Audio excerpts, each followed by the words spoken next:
Ronda Veritas Report. Kauna-unahang OFW serbisyo caravan ng DMW sa NCR isinagawa sa Pateros. Pag-uulat mula kay Nolan Ariola. Maraming salamat mga kapanalig. Higit 200 overseas Filipino workers o OFWs at kanilang pamilya sa Pateros ang direktang nakatanggap ng iba't ibang serbisyo mula sa pamahalaan sa isinagawang kauna-unahang OFW serbisyo caravan sa buong National Capital Region na ginanap sa Pateros Sports Complex. Layunin ng pamahalaan na ilapit at tiyaking tuloy-tuloy ang proteksyon, reintegration, oportunidad sa trabaho at suporta para sa mga kababayan.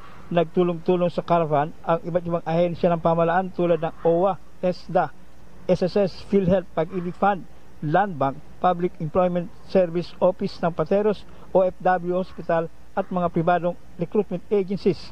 Binigyan diin naman ni na DMW Undersecretary Bernardo Olalla at Regional Director Attorney Falcone Millar ang direktiba ng Pangulo na huwag pabayaan at tiyakin abot kamay ng bawat OFW at kanilang pamilya ang kinakailangang suporta ng pamahalaan. Sa formal na pagsimula ng OFW Service Caravan na ito, nabigyan ng pagkakataon ang mga OFW na makapagkonsulta, makadalo sa mga information session at magparehistro sa iba't ibang programa on-site. Una po ang ating taus-pusong pasasalamat sa DMW dahil po doon sa ating isinagawang MOA signing mga 2 months ago, nandito na.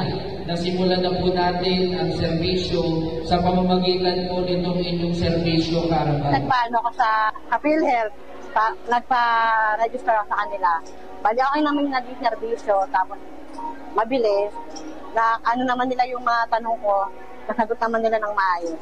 Ito na yung bagong ID binigay nila sa akin, yung OFW Hospital. Kinekap nila yung yung diabetes ko, sa high blood. Salamat po sa DMW. Yan ang tinig ni Mayor Gerald German at Irene. Mga kapanalig, isa sa advokasya ng Simbahang Katolika ay ang patatagin at palakasin pa ang pagbibigay ng libreng serbisyo kanino man at saan man. Para sa Veritas 846, ang radyo ng simbahan. Ako inyong kapanalig, Nolan Ariola. Sumainyo ang katotohanan. Ronda Veritas Report.